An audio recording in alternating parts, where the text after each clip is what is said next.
Amores, bom dia, tudo bom? Paixões, vamos falar sobre um assunto novo, interessante, tá certo? São as funções inorgânicas, tá certo? Preparei o conteúdo com muito amor e carinho para vocês, tá bom? Tá bem maceteado, muita definição, muito conteúdo dentro da parte programática aí do nosso assunto, tá certo? Então vamos lá. Olha, então funções químicas, eu coloquei algumas definições, vamos ver a primeira. Função química corresponde a um conjunto de substâncias que apresentam propriedades químicas semelhantes. Tá? As substâncias inorgânicas podem ser classificadas em 4 tipos. Então vamos ver quais são essas 4. Ó, ácidos, bases, sais e óxidos. Então são essas 4 aí que nós vamos trabalhar. Tá certo? Características gerais para cada um e depois nomenclatura. Tranquilo? Pessoal, aqui você tem assim. Numa reação química, todos os ácidos, por exemplo, terão um comportamento semelhante. É exatamente isso que caracteriza um grupo de substâncias.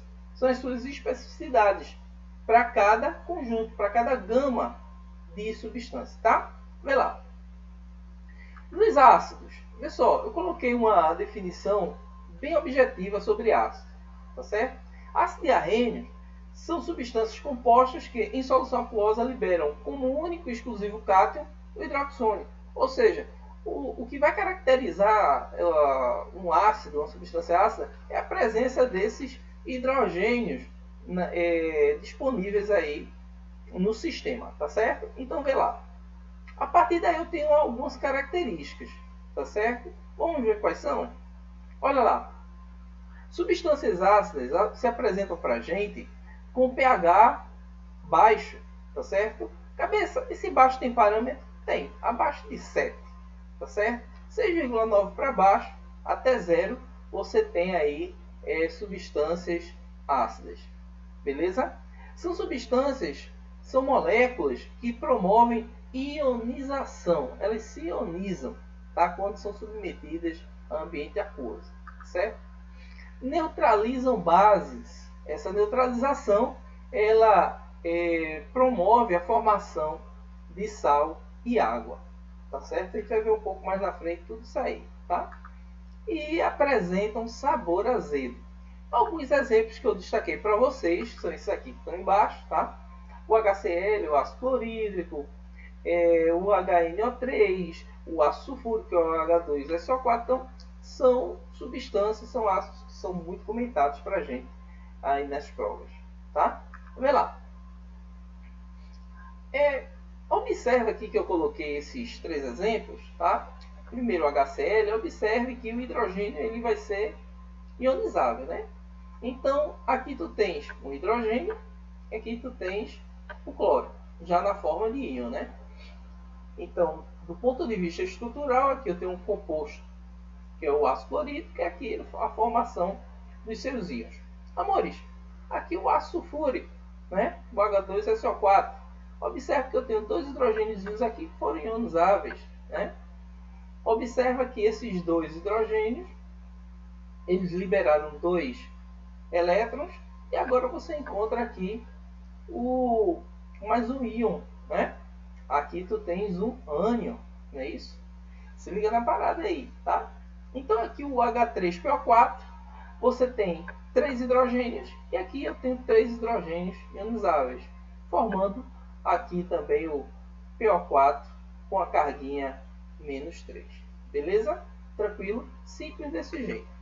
Amores, dando continuidade aqui, ó, eu tenho outra classificação para os ácidos. Vê só, eu tenho os hidrácidos e tenho os oxiácidos. Simples desse jeito, como eu vou falar para vocês. Amores, hidrácido são aqueles ácidos que não apresentam oxigênio na composição. Os exemplos, o HCl, o H2S, o HBr, tá? Não apresentam oxigênio. O oxiácido vai apresentar oxigênio na composição. O H2SO4, o ácido sulfúrico, o ácido fosfórico, tá certo? São compostos aí, o HClO4, são compostos que apresentam oxigênio na sua estrutura, tá? Vamos lá. Quanto ao número de hidrogênios ionizáveis? Aí você tem os monoácidos, os diácidos, os triácidos e os tetrácidos, tá certo? Cabeça, o que isso quer dizer? Exatamente a quantidade de hidrogênios que eles podem ser ionizados, tá? No sistema. Aqui o monoácido, você tem aqui um hidrogênio, aqui você tem mais um e aqui você tem 3. A cabeça, mas aqui tem 3, tu dissesse que era um, presta atenção, tá? Aí é a dica, para você não esquecer. Existem alguns compostos, um exemplo H3PO2, tá?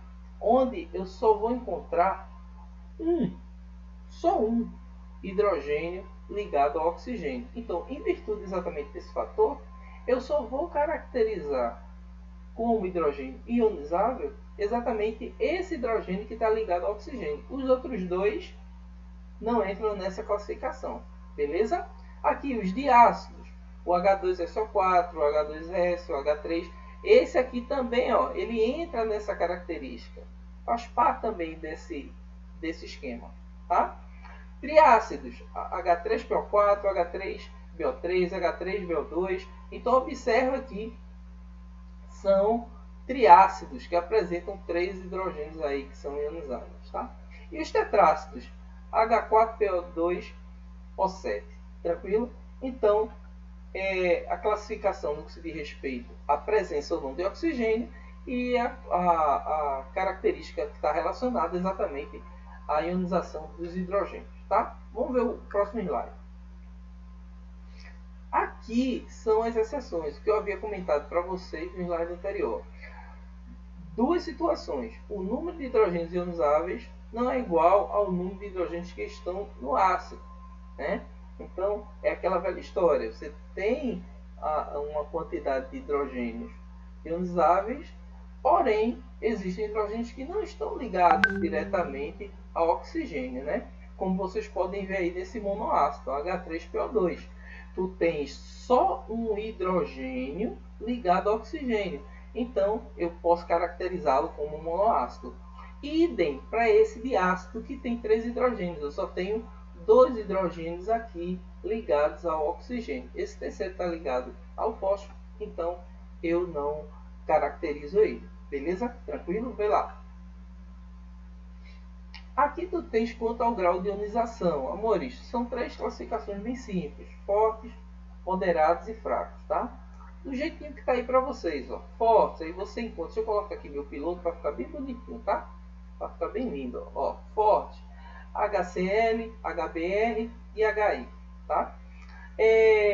Moderado, você tem o ácido fluorídrico e os demais são fracos, beleza? Todos esses aqui. Para você caracterizar esse tipo de aspecto, tem um cálculo bem simples para a gente fazer. Ó, então, tu tens a quantidade de oxigênio e a quantidade de hidrogênio. Se liguei na parada, vê. Observa aqui no H2SO4, eu tenho 2 hidrogênios e tenho 4 oxigênios. Eu diminuo aqui, 4 menos 2, 2. Eu tenho um ácido forte, tranquilo? Vê o próximo exemplo que eu destaquei. Ó, você tem aqui o HClO, eu tenho um hidrogênio e tenho um oxigênio. Quando eu diminuo, dá zero. Então vai ser um ácido fraco, né? O H3PO4, né? Observe que aqui eu tenho 4 menos 3. Cabeça por quê? Eu tenho 4 oxigênios e tenho 3 hidrogênios. 4 menos 3, 1. Então vai ser um ácido moderado. Simples, melzinho na chupeta. E o outro slide, que é o último para a gente fechar a nossa aulinha, tá? Em relação ao grau de ionização. Amores, o que isso quer dizer? Que para um ácido ele ser ácido, para que esse ácido ele possa se apresentar forte, né, ele tem que liberar esses hidrogênios, tá certo? Então, vê aí o que eu coloquei para vocês, bem detalhado. Ó.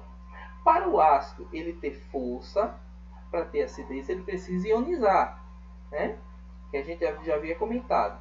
Ou liberar, ou seja, liberar os hidrogênios ou os H+, né? Os cátions H+. Tranquilo? Outra dica, o quanto ele libera é proporcional à sua força. Então, quanto maior a quantidade de hidrogênios que você encontra disponibilizados ali no sistema, esse ácido ele tende a ser mais forte. Tranquilo? Olha lá, quanto mais ionizável, mais forte ele será. Alguns exemplos. Olha só. Se tu tens um ácido, tá? No sistema com 1000 moléculas, tá certo? Dessas 1000 moléculas desse ácido, vamos supor que 800 moléculas consigam se ionizar. Ele é um ácido forte, é mais que 50%. Beleza? Você tem o ácido B agora. Esse ácido B, você tem aí em torno de 1000 moléculas. Dessas 1000 moléculas, você só encontra 100 moléculas se ionizando. Então eu digo que esse ácido ele é moderado, porque ficou abaixo de 50%. Tá certo?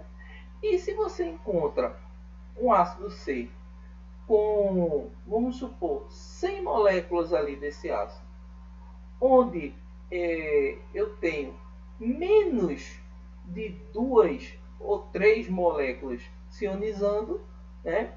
Com certeza esse ácido ele vai ser fraco. Tranquilo? Beleza? Então, amores, é a nossa primeira aulinha sobre ácidos, tá certo? Se Deus quiser, a gente vai ter a oportunidade de ver isso aí em sala de aula, que a intenção é a gente mostrar exatamente todas essas características, mas o primordial é a gente trabalhar em sala de aula, tá certo? Então, esse é o primeiro conteúdo que a gente está trabalhando. Tem uma série aí de mais ou menos 10 aulas só de funções inorgânicas. Então a gente fica por aqui e até a próxima, tá certo? Beleza? Fica com Deus, um abração.